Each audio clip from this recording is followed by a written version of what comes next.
All right. We're back.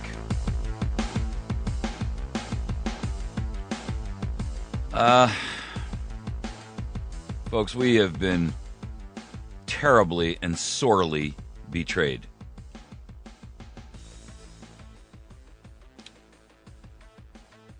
Mitch McConnell from the Republican Party. If ever you wanted to know or ever wanted to see empirical proof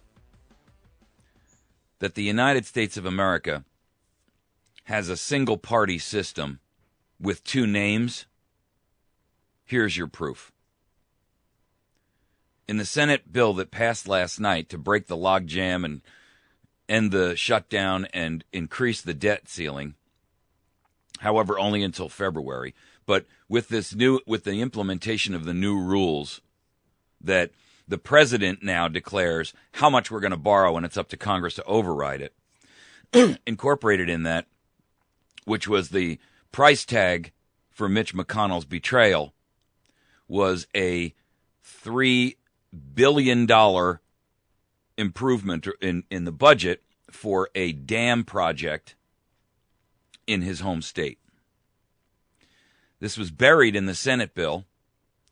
And it raises the Senate bill raises the debt ceiling, gives the president, for all intents and purposes, dictatorial power to increase spending at his own whim going forward. And this Ohio River Dam project got an allocation of $3 billion.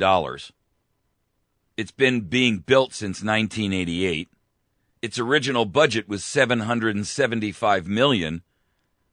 And the cost overruns are so staggering at this point that they just got a new $3 billion injection, 5 times the original cost of the project, just to complete it. Oh, holy smoke.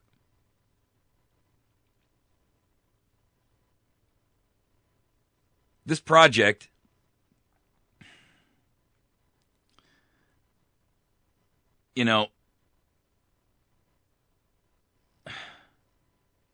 what's disgraceful about this is that we were sold out for 3 billion pieces of confetti by Mitch Judas Iscariot Mitchell. Or McConnell, excuse me.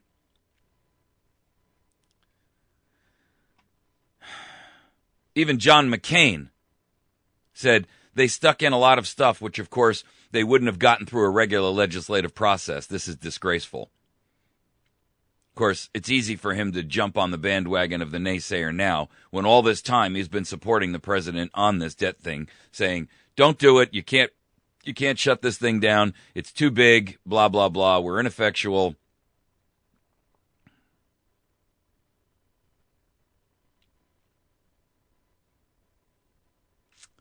I got to tell you, America, the treason that has been committed by Mitch McConnell in order to get this lousy penny ante earmark is beyond anything that America should be willing to stand for.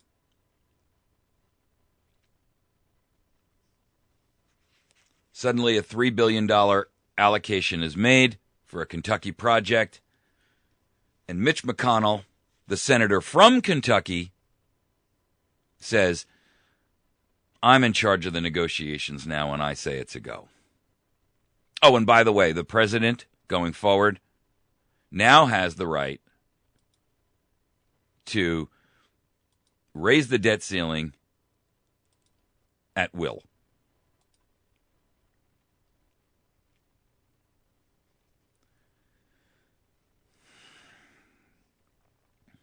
I fear for America. Not for an unnamed and nebulous concern, not for some shadowy, unknown fate. I fear for America because I and you know exactly now where we are headed. We know exactly the path that we are taking.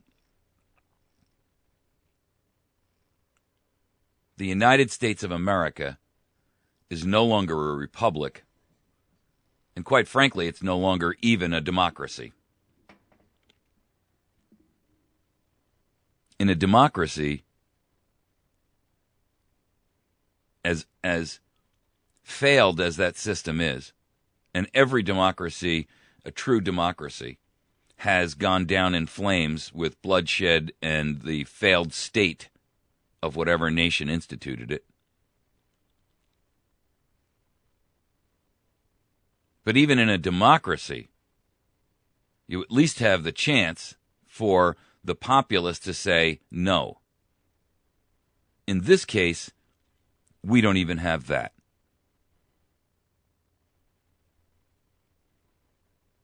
What we do have now is an authoritarian state. We have a man in power who has essentially usurped the entire system to achieve his own ends. Congress has willingly abdicated any level of responsibility and any level of duty required of it by the Congress, or by the Constitution, excuse me.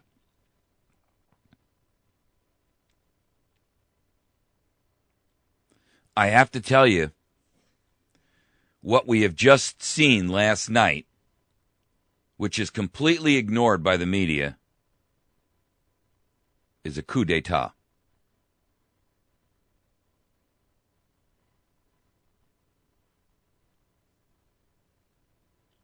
A coup d'etat is defined as a coup, an overthrow, a regime change, the sudden deposition of a government by a small group of the existing state establishment, often the military, to depose an extant government and replace it with another body, either civil or military.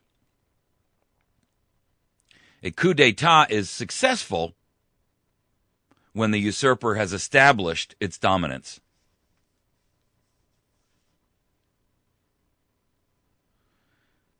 When a coup fails, the inevitable result is civil war in every instance. Perfect example is what we're seeing right now in Egypt.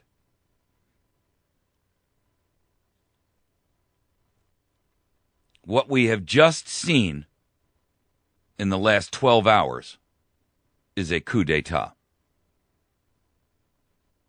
And it went off without fanfare. It went off without fireworks. It went off without a bang, but into the dark night with a whimper. Congress has long and always held the power of the purse. I have to tell you, Congress does not have the authority to give away that duty. You cannot change the Constitution with a budget vote. But they have. I can only hope and pray that there will be some true patriots out there who are funded well enough to begin the lawsuit process, to go to the Supreme Court immediately, bypass the lower courts, get straight to the Supreme Court, because this is an unconstitutional coup d'etat.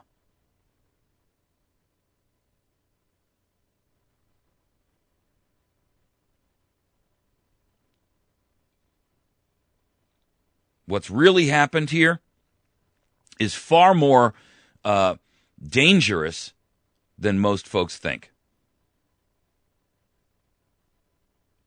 You see, if we were truly a democratic republic, what about the 4 or the 5 proposals that were put before the president and the Senate prior to this budget debacle that brought us to the brink of the failing or missing the October 17th date?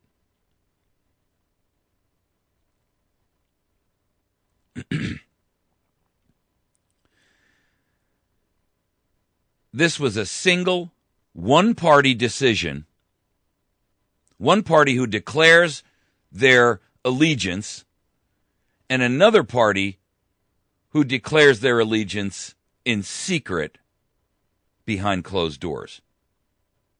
That's the Republican group.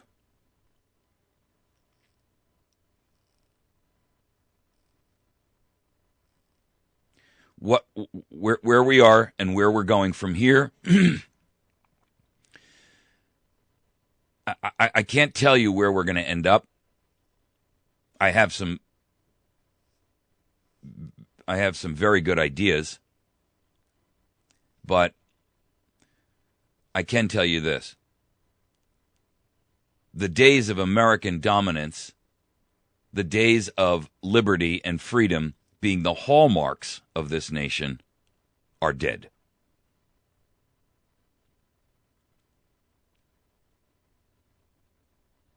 October 16th is a date that will go down in history as the day that America fell to a coup d'etat. And the individual who was responsible for that is Mitch McConnell.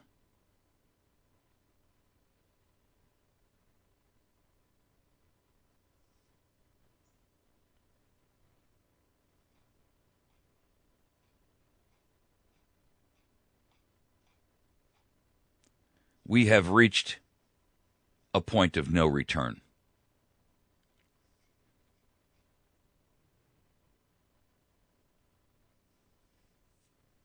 Ted Cruz rose in opposition last night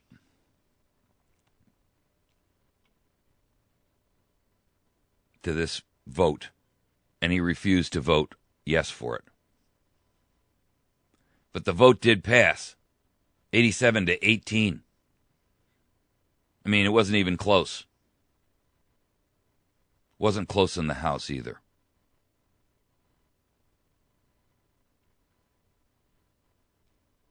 Ladies and gentlemen, America has fallen.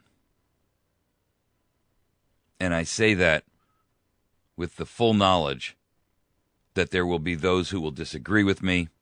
They will say that's too far. They will say not yet, we haven't. I posit the thinking that we need to acknowledge where we are.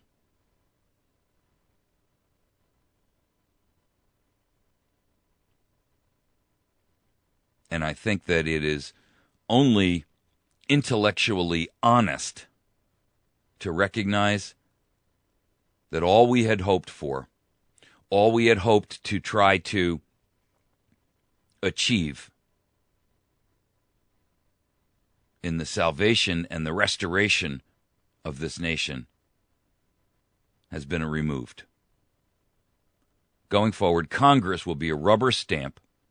They can call this president a lame duck all they want. But when it comes to the budget, when it comes to increasing our debt limit, which is already 106% of our GDP, there's nothing further to discuss. With unlimited resources, this president can achieve virtually anything. And so, going forward, America will pay through the taxpayers for our own demise.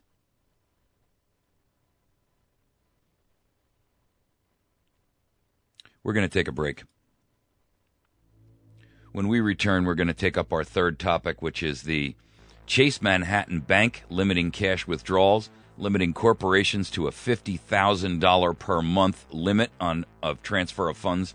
I got to tell you, folks, $50,000 isn't enough money to make payroll. And that's for a company that is, very, very small. What does Chase Manhattan Bank know that the rest of us don't? We're going to return in a moment. You can find us at americasvoicenow.org. You can find our Facebook page at facebook.com/americasvoicenow. And you can find every episode that we do on our YouTube channel at youtube.com/America's Voice Now. We'll be right back.